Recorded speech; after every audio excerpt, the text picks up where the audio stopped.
찾아오기 마련입니다. 왠지 슬퍼지게 됐지만 저는 늘 그때를 생각하며 사는 것이 인생을 현명하게 사는 방법이 아닐까 하는 생각이 들었습니다. 그래야 정작 그때가 닥쳤을 때 어찌할 바를 몰라 당하지 않을 것이기 때문입니다. 우리 인생을 살다 보면 예기치 않게 찾아오는 일들이 많습니다. 또 죽음이 아니더라도 어떤 일들은 죽음에 필적할 만큼 우리를 당혹스럽게 할 수 있습니다. 그럴 때 기억해야 할 일이 하나입니다. 결국 그 모든 일이 하나님의 계획 가운데 일어나는 것이라는 사실입니다. 하나님 사람의 생각 안에서만 일하시는 작은 분이 아닙니다. 성경의 역사는 우리의 소원대로가 아니고 하나님의 뜻대로 일어납니다. 그리고 겸손히 하나님의 인도하심에 순종해야 합니다. 예수를 믿고 구원받는 것은 최고의 은혜이며 최고의 축복입니다. 예수를 믿으면서 평생 교회 다니고 활동도 많이 했으나 구원을 받지 못하고 시험에 떨어졌다면 이처럼 불행하고 억울한 일은 없을 것입니다. 예수를 믿어지는 것이 은혜이고 축복입니다. 믿음은 모든 사람의 것이 아니라고 하였습니다. 거듭나는 것은요, 순간적인 일이지만 잘하는 것은 평생을 요구합니다. 거듭난 믿음으로 한 번 받음으로 영원히 받는 구원이고 자라남은 고개를 반복하면서 계속되는 성결의 단계입니다. 자라나면은 요 말씀과 예배와 봉사와 헌신과 순종이 꼭 필요합니다. 나무를 심어서도 물이나 양분이 없으면 말라 죽습니다. 믿음은 계속해서 자라나야 합니다. 모든 성도는 예수를 믿음으로 구원을 받고 그 믿음이 그리스도의 장세불량에 이르는 성장의 의미가 있어야 합니다. 구원에 이르도록 자라나기 위해서 말씀의 순전한 은혜가 우리 모두에 있으시기를 주님의 이름으로 축원합니다. 아멘. 자, 구원에 이르도록 자라나기 위해서는 첫째로요, 어리라 말씀하십니다. 어리라. 오늘 1절은 그러므로 모든 악독과 모든 기만과 외식과 시기와 모든 비방하는 말을 버리고. 자, 악독, 기만, 외식, 시기, 비방. 5대의 악독은 반드시 버려야 합니다. 이런 악독은 가능하기에는 있을 수 없는 것들입니다. 악독은 마음의 악입니다. 기만과 예식과 시기는 행동에 나타나는 정진된 악입니다. 비방하는 말은 대인관계에서의 악입니다. 모든 일하는 행동사는 이 악들의 범위와 종류가 넓음을 말하고 있습니다. 악독은 악이 악독으로 번역된 낱말로서요, 남을 해치려는 신사를 말하며 모든 악의 총괄이라 볼 수 있습니다. 무자란 모든 악들을 의미합니다. 기만은 미끼를 끌어들이다 뜻입니다.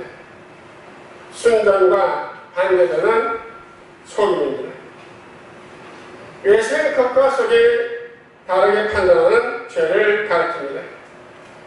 바리새인의 외식을 책망하였습니다. 시기는 자기 올감에 솟아나서 타의 행복을 원하지 않는 마음입니다. 보통 치료작급에 친는자로서 여타거나 선배가 후배에 대해서 흔히 볼 수 있습니다. 비방은 대항에서 말하는 것입니다. 악당이나 충성모락으로 되어 있습니다. 마음에 악이 있으면 입은 저절로 피방하는 겁니다. 하나님의 자들은 이러한 5가지 악들, 악도, 기만, 외식, 시기, 비방, 이 모든 5가지 악들을 우리 반드시 버려야 합니다. 서양석단은 단단한 쇠는 두드려서 만든다는 말이 있습니다. 살다가 우리가 삶을 송두리째 두드리고 흔들실 때를 만납니다. 그냥 내버려둬도요, 두셔도 존재론적으로 힘든 일이 많은데 흔들심과 두드리심이 멈추지 않습니다. 어떤 때는 나만 두드리시냐라고 저항하고 왜 내가 이토록 못 일게 흔드시냐고 이제 그만 좀 하시려고 예언되고지만 하나님의 흔드시는, 하나님의 두드리시는 좀처럼 수그러들지 않습니다. 그러나 지나고 보면 우리 철거리 인생은 하나님의 두드리심으로 철회들도 우리의 신앙과 삶의 깊이는 주님의 흔드시는 깊이와 필요한 경험하게 됩니다. 사람들은 다 약합니다. 그러므로 두드리면 강해집니다. 사람들은 다 요동합니다. 그러나 흔들면 산성이 됩니다. 그것들은 큰 배는 깊은 바다를 필요로 한다고 했습니다. 큰 믿음과 큰 성숙과 큰 축복과 큰 응답을 반드시 큰 흔들심을 통하여 주어집니다.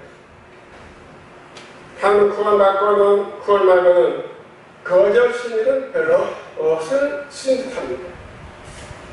침묵을 통하여 말씀하시고 행함으로 축복을 이루게 하시고 흔드신 후에 응답하시며 막으심으로 여십니다. 하나님은 아브라함을 25년 동안 흔드셨습니다. 25년 동안 흔든 후에 그 후에 아들을 주셨고 그 아들을 또 흔드신 후에 여호와의 일의 축복으로 찾아오셨습니다. 야곱을 하나신 험악한 흔드심은 20년 동안 계속되었습니다. 그러나 마침내 야곱이 약복강 나루터에서 항복한 후에야, 포기한 후에야 그의 흔드심이 요동하지 않은 축복으로 다가왔습니다. 요셉은 13년을 흔드셨습니다. 모세는 80년을 흔드셨습니다. 수많은 믿음의 상대들, 수많은 믿음의 사람들이 아직도 흔들리고 있음을 볼 수가 있습니다. 우리 인생은 유약 훈련장과 같습니다. 한시도 쉴 수 없고 쉴 곳도 없습니다. 하늘 사랑의 자들을 푸른 물가가 실망의 물가, 잔인한 물가로 인도하시기 전에 반드시 사망의 웅침한 골짜기를 지나게 하십니다. 사망의 웅침한 골짜기를 지나게 하시는 후에 푸른 초장으로 잔잔한 물가로 인도하신다는 사실입니다. 하나님 유격 훈련장의 조교와 같은 것입니다. 한 아브라함과 이삭과 야곱과 요셉과 모세와 수많은 선지자들과 우리를 훈련시키십니다. 악독과 기만과 외식과 시기와 피방하는 말을 버리는 강력한 훈련을 시키십니다. 안 버리고 못 견디게, 모질게 훈련시키십니다. 버려야 악한 것들과 5가지를 다 버리실 때 비로소 하나님 우리를 사용하시고 필요한 것들을 넉넉히 충분히 주십니다. 버려야 채우시고 사용하십니다. 버리면 더 좋은 것으로 풍성하게 채워주십니다. 구원의 일을 전하기 위하여 버는 것은 그 무엇도 결코 아깝지 않습니다. 구원을 위해서는 어떤 값이라도 치를 해야 합니다.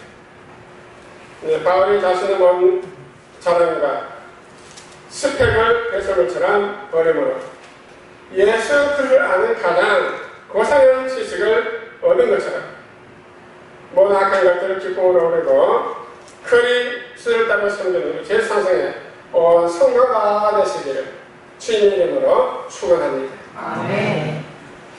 구원에 이르도록 자라나기 위해서 두 번째요, 사모하라 말씀했습니다. 사모하라. 오늘 말씀에 이어 3절에 가난하게 되려 순전하고 신령한 것을 사모하라. 이는 그로 말미암아 너희로 구원에 이르도록 자라게 하려 함이라. 내가 주의 인자심을 맛보았으면 그리하라. 가난하게는 방금난 악이라는 뜻입니다. 거듭난 자는요, 영적 가난한 악입니다. 악인은 자라 나이 합니다. 가난하게는 사모하는 것밖에는 할 줄 모릅니다. 말씀의 젖을 사모하는 겁니다. 하나님의 말씀은 속임이 없고 순수합니다. 악한 물질이 전혀 없습니다. 거듭난 자에게는요, 신령한 것인 하나님의 말씀만이 필요합니다. 가난하게는 본능적으로 젖을 빨고 차차 커갈수록 젖의 맛을 알고 먹습니다. 진리의 맛을 맛본 사람은 진리의 말씀을 사모하지 않을 수 없습니다. 이 말씀 너희는 여호와의 선하심을 맛보아 알지어다라는 시편 34편 8절의 말씀에 인용합니다. 하나님의 사랑을, 하나님의 축복을, 하나님의 은혜를 맛본 사람은 하나님의 사랑과 말씀을 전적으로 사모하고 먹고 성장합니다. 늘 자명한 맥가사 더글러스 박사는 모든 일을 즐거운 마음으로 하라고 한 자들에게 조언을 합니다. 똑같이 집안일 해도요, 오랜 친구를 맞이하기 위해서 청소한 사람은 즐겁게 일하며 오히려 건강해집니다. 그러나 보기 싫은 친척을 맞으려고 억지로 청소하면 힘든 노동이 되면 자칫 넘어지면 큰 부상을 당합니다. 아마 한 번쯤은 이런 경험이 있었을 것입니다. 직장에서 일을 하거나 집안에서 일을 할 때에도 출근 마음을 갖는다면 먼 일에서 결코 손해를 볼 일이 없습니다. 출근 마음은 하나님의 선물이며 하나님의 축복입니다. 기쁨을 즐거운 마음으로 악한 것을 변없이 싹 버리고 즐거운 마음으로 순전하고 신령한 말씀과 젖을 가난하기처럼 사모해야 합니다. 말씀의 생명을, 말씀의 목숨을 걸어야 합니다. 하나님 말씀을 읽거나 듣거나 묵상하거나 암송하거나 순종하거나 전할 때에도 사모하는 마음으로 해야 합니다. 억지로가 아닌 감사한 마음으로, 기쁜 마음으로, 즐거운 마음으로 내 마음과 태도와 얼굴과 언어 삶을 바꾸면 모두가요, 놀라운 기적을 체험하게 됩니다. 모든 말씀에 있는 것이 아니라요, 나의 마음과 자세, 태도에 있었음을 기억하고요, 말씀에 나의 모든 것을 맞춰야 합니다. 사모하다 헬라어 에피 포테 사태는요, 태어난 어린아기의 상태를 나타냅니다. 우리 성도가 성장하고 성숙해가는 것은 하나님의 말씀을 사모할 때 가능합니다. 말씀을 사모할 때 성장하고 말씀을 사모할 때 성숙해지는 겁니다. 구원은 마지막 날에 있을 그리스도의 최종적 구원을 의미하고 성화의 완성의 영화를 의미합니다. 가난하기처럼 말씀을 사모함으로 구원의 영광이 있는 우리 성도 되시기를 주님의 이름으로 축원합니다. 네. 구원의 이름으로 자라나기 위해서는 마지막 세 번째요, 거룩한 제사장이 되라 말씀하십니다. 거룩한 제사장이 되라. 오늘 말씀 4절로 들어오면 사람에게는 버림받아 되었으나 하나님께는 택하신 이만 보배로운 산 돌이신 예수께 나아가 너희도 산돌같이 신령한 집으로 세워지고 예수 그리스도로 말미암아 하나님이 기뻐하게 받으실 신령한 제사를 드릴 거룩한 제사장이 될 신이었습니다. 신령한 제사를 받고 자라는 것을 건너는 후에 이제는 주님을 돌로 비유해서 주님과 성도가 일체가 되는 것을 말씀합니다. 산돌은요, 베드로의 독특한 표현입니다. 주님은 시몬이라는 트리드라는 이름을 베드로로 바꿔주셨습니다. 그리스도는 키쳐서 모퉁이의 머릿돌, 생명수의 반석, 부딪히는 돌, 심판의 돌 등으로 비유되어 있습니다. 주님은 큰 돌처럼 붉은 부동하는 그의 내부는 영원한 생명이 넘치고 있습니다. 자칭 건축자로 생각하는 유대의 종교 지도자들은 예수를 버렸으나 예수는 택하신 돌이 되어 교회의 영원한 기초가 되게 했습니다. 산 돌의 말은요, 아프리카의 성자 리빙스턴을 떠올리게 합니다. 산 돌에서는 그리스도로 나온 자는요, 또한 산돌이 된다는 것입니다. 끊임없이 그리스도에게 나와서 생명 공급을 받을 것을 뜻합니다. 주님의 생명에, 그의 생명에 연결됨으로 우리의 생명체가 되는 겁니다. 내가 삶으로 너희도 살리라. 요한복음 16장 19절에 말씀하셨습니다. 성도는요, 홀로 돌이 될 수 없습니다. 주님과 합하고 다른 성도들과 연결되어야 진정 돌이 됩니다. 제사장은 성전에서 일하는 자입니다. 그리고 모든 성도는 신령한 제사를 드리는 제사장들입니다. 만일 제사장인 것입니다. 거룩한 제사장이 되어야 합니다.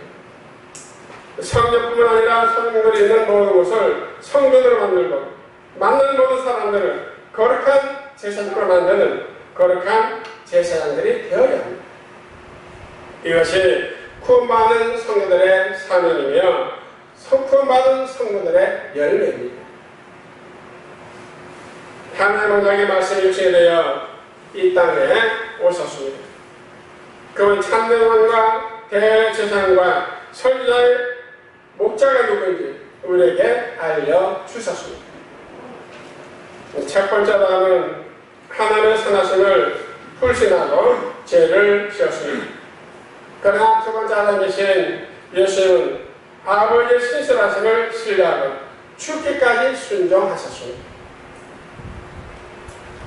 예수는 하나님의 율법에 있는 모든 욕을 충족하셨고 우리가 살아야 될 삶의 복음을 보여주셨습니다. 그뿐 아니라 우리 예수님은 죽어야 하는 우리를 대신해서 죽으셨습니다. 우리가 마땅히 치러야 될 대가를 다 대신 치불하시고자 자신의 몸을 찢으셨습니다. 언약의 전에 흙 뿌려진 동물의 피처럼 예수님의 피로 십자가에서 다 모두 다 쏟아 주셨습니다. 예수님의 언약을 대신 지켜주시고 그 언약을 지키지 못한 우리를 대신해서 그 대가마저 치불하신 겁니다. 본연은 여기 한 길목에서 지쳐 쉬지 않아 계십니까? 호색 깊은 그 안에 공포 속에서 헤매고 계십니까? 글돌이는 하나님께 묻습니다. 하나님, 제가 무엇을 의지해 이 믿음의 여정을 묵묵히 걸어갈 수 있겠습니까? 우리의 질문 하나님은 언약의 십자가로 답하십니다. 하나님의 예수를 통해 나를 어디까지 살아가신 일을 온 인류의 소망이신 예수 그리스도의 우리 하나님의 크크신 사랑과 성령의 역사하시고 교통하시고 이루하신 하나님 말씀하신 그대로 버리고 사모하는 거룩한 제사장을 살아서 구원에도 자라는 성도 사랑을 다짐하는 우리 모두 위해 제사 모든 가족들과 그 산업과 기업 위에 이 나라 이 민족 위에 영원히 항상 함께 하시기를 간절히 축원하옵나이다. 아멘.